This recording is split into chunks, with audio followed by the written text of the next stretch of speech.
Okay, let's do section 1.4, building functions from functions. First thing we're going to do is talk about combining functions algebraically. So we have these operations that we normally do with numbers that we're going to apply to being able to do with functions. So we have this sum, which we'd say f plus g of x equals basically taking the two functions and just literally adding them together. The difference, f minus g, we're going to subtract the functions. The product, f times g, we're going to multiply the functions together. And then the quotient, f divided by g, we're going to divide whatever our two functions is, whatever our two functions are. And then on this quotient, we have the added stipulation that g of x cannot equal 0 because it's on the bottom of the fraction.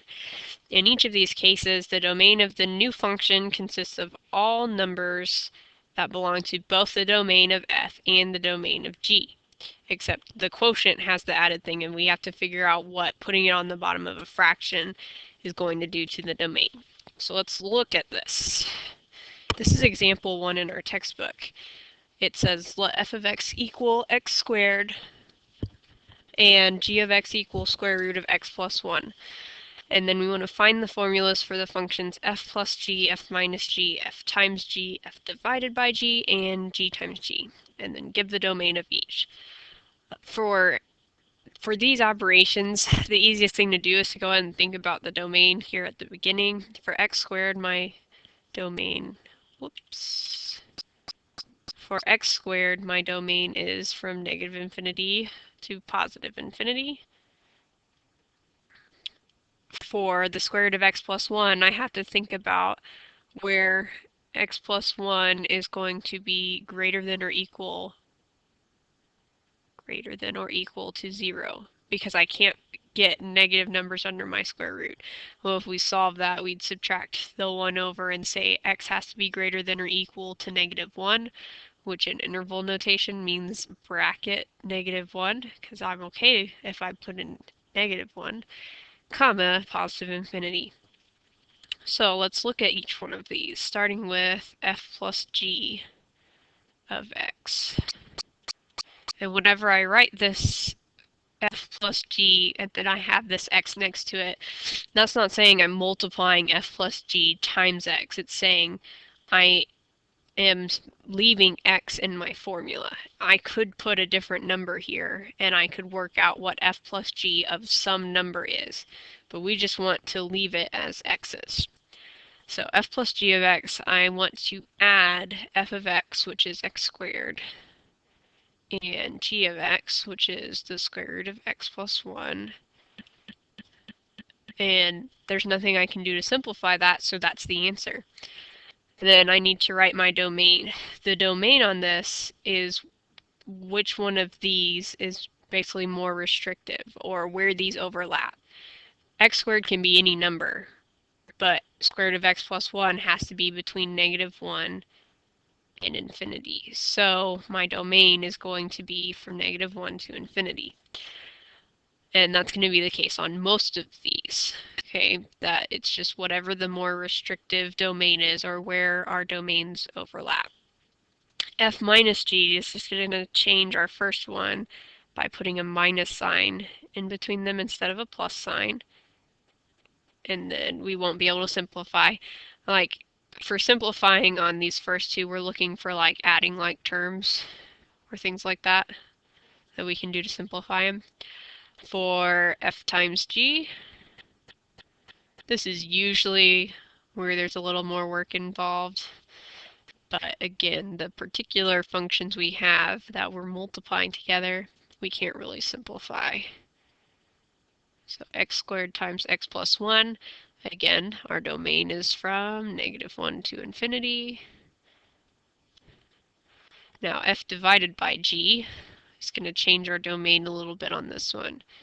We're basically creating a fraction where we have f on top, which is x squared, and we have g on top, which is the square root of x plus 1. So we still have the domain issue where we have a square root that we can plug in negative 1 and go to infinity, and all of those numbers are fine, except now where the bottom equals 0, I can't have that value. This bottom equals 0 at -1. That's why we've been including it. This time we need to exclude it, because if I plug in -1, I get 0 on the bottom of my fraction. So from -1, not including -1, to positive infinity is my domain on that one. Now I just have g times g left. Okay, and if I write down g twice, so I'm multiplying them together, I have square root of x plus 1 times the square root of x plus 1. Now we didn't have a fraction, so our domain is still -1 comma infinity. Now if you think of, you might be thinking about this and say, hey, we can simplify that, because if I take a square root and times it by the same square root, I end up with what's underneath the square root. And that's true.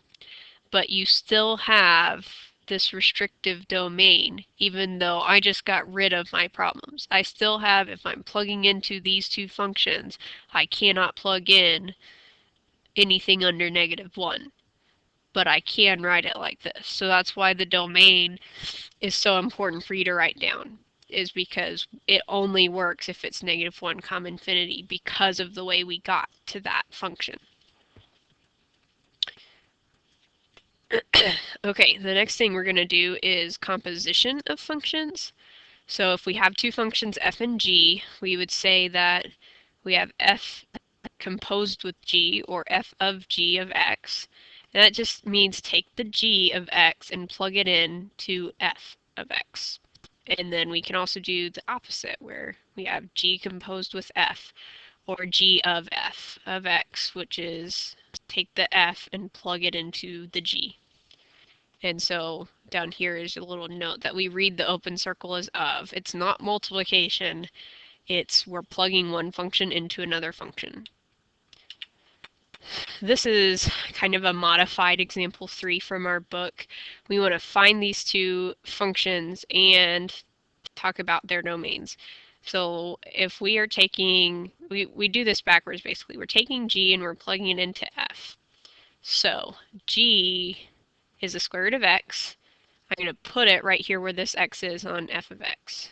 So x squared means I have the square root of x, and I am squaring it, and then -1. So the domain for this is going to be from where I'm plugging in the square root of x, okay? Because in a second I can simplify this and get rid of that square root because I'm squaring it, but right now I have an issue with anything less than 0. Anything negative I put in there, I get an error. So this is my domain, is from 0 to infinity. Now we can simplify this and say that this is really like x minus 1, but it still needs this domain.